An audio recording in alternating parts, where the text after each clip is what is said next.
Your brain lies to you in the dark. It shows you shapes that aren't there, makes you hear what doesn't exist, and then convinces you to run.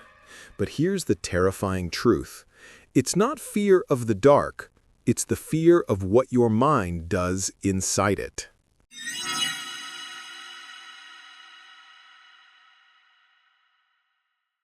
It begins the same way it has for millennia. A flickering light dies, the room falls silent, and suddenly every small sound feels magnified. The hum of the refrigerator becomes a growl. The creak of the floorboard sounds like a footstep. Our breathing feels too loud, and the darkness seems alive. Why?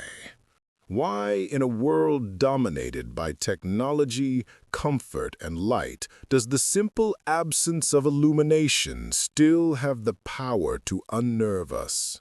Why does something as harmless as darkness make our hearts race, our pupils widen, and our imaginations run wild? This is not just superstition. It's not just childhood fear. It's an ancient echo, a biological, psychological, and cultural phenomenon buried deep within our species. This is the story of why we are afraid of the dark and the remarkable science behind it. Before the glow of fire, before the spark of electricity, there was darkness, vast, endless, and alive. For early humans, night was not simply a backdrop, it was a battleground.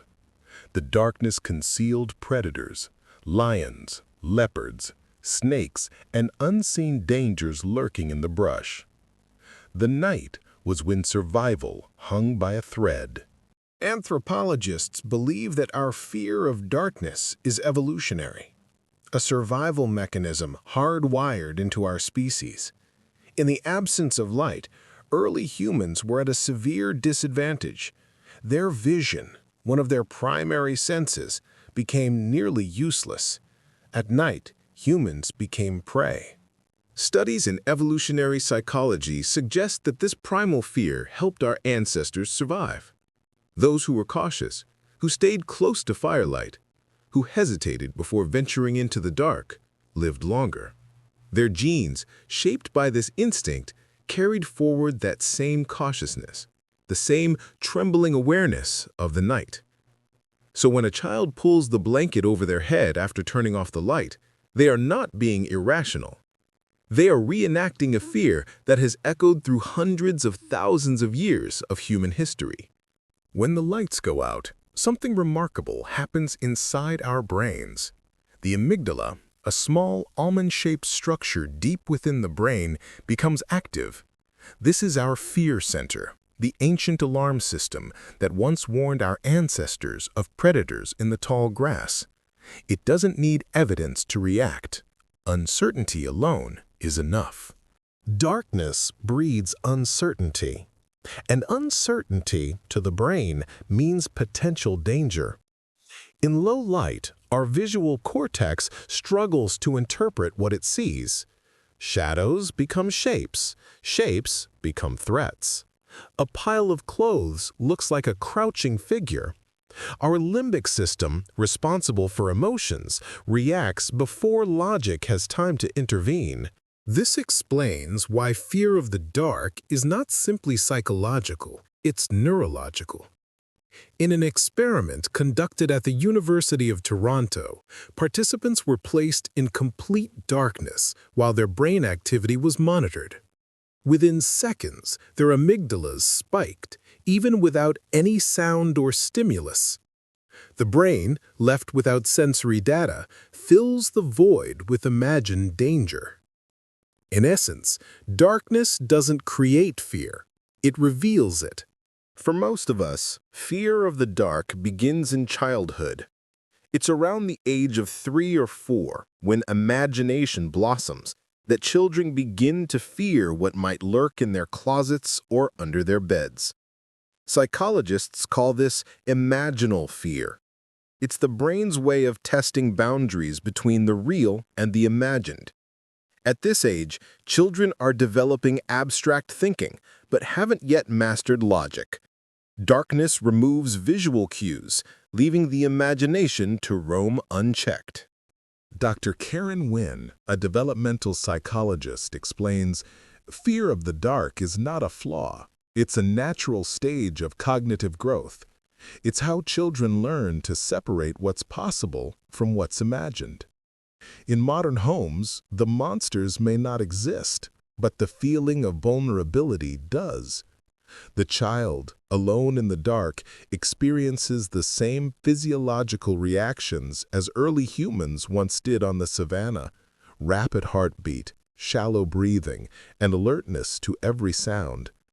Parents often think this fear is irrational, but in truth, it is one of the most ancient emotions a human can feel, one we simply grow better at hiding as we age. Fear of the dark is not really about darkness itself. It's about the unknown. Humans are creatures of pattern and predictability. We thrive on information, on knowing what's around us, what's coming next, and what's safe. Darkness strips away that control. It blinds us, not just physically, but mentally. The philosopher Immanuel Kant once wrote that the dark is the absence of knowledge, and in that absence, our mind invents its own explanations, often terrifying ones. This is why so many cultures have filled the darkness with myths and monsters. In Europe, there were werewolves and witches. In Japan, spirits called yurei roamed the night. In Africa, the takaloshi crept into sleeping huts. These stories served a purpose: to give shape to the shapeless, to personify what we could not see or understand. Even today, horror films rely on the same primal mechanism. A jump scare in a brightly lit room rarely works, but in the dark, our imagination does half the work for the filmmaker. Darkness doesn't just hide the unknown, it becomes it.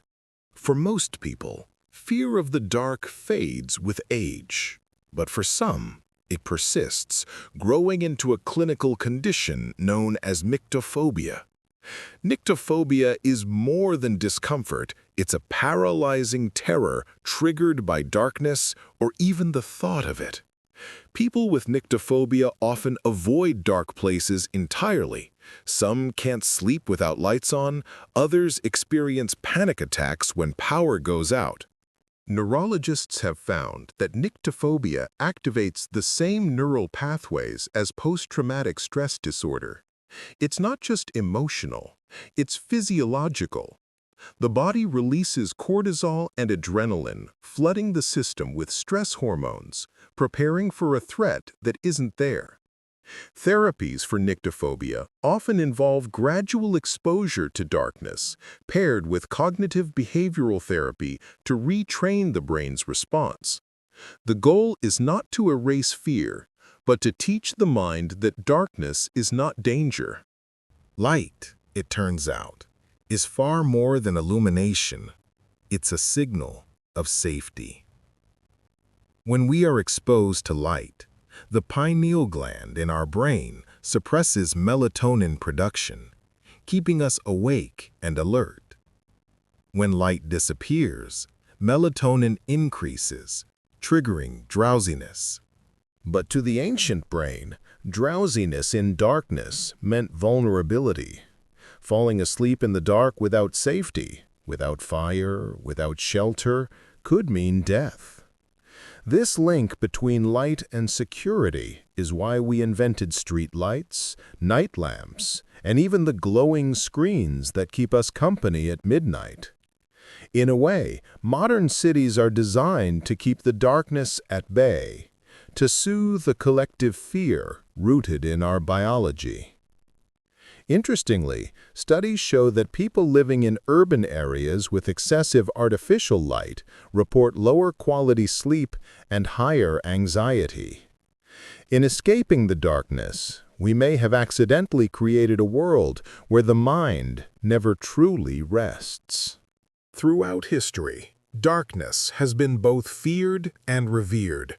In Christianity, it often symbolizes sin or ignorance.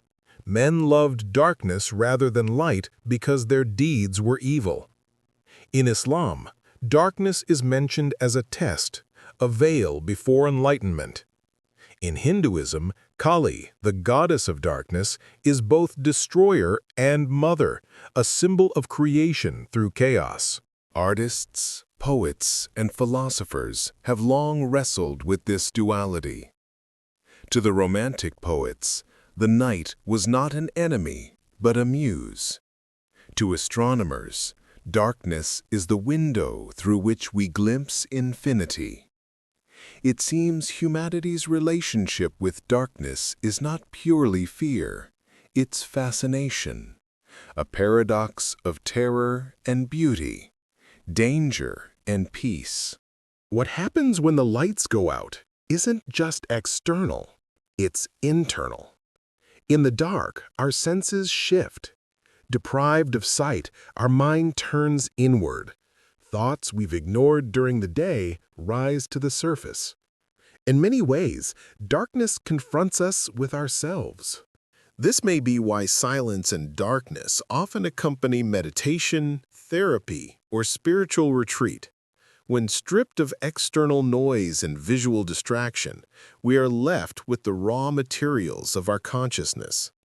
Some neuroscientists even suggest that the fear of darkness may mirror our fear of the unknown within, the unexplored territories of the mind.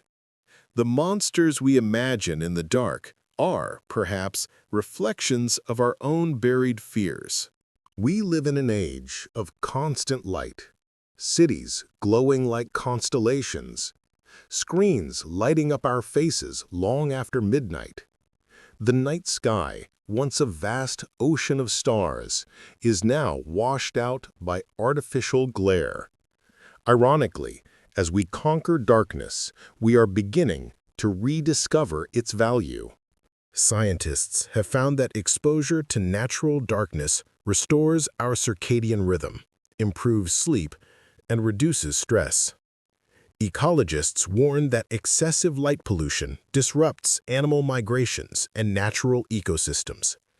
Perhaps the lesson is not to escape darkness, but to reclaim it, to recognize that fear, once protective, can now be unlearned, that darkness, once dangerous, can now be peaceful.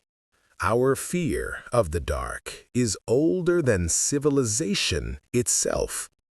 It is written into our DNA, a whisper from the past, reminding us of a time when we were small and the night was vast. But we are no longer helpless creatures crouched around a fire. The shadows that once hid predators now hide only our own reflection. Perhaps it's time to look into the dark, not with fear, but with understanding. Because darkness is not the enemy. It is the canvas upon which light was born. And maybe, just maybe, learning not to fear it is one of the final steps in our long human evolution.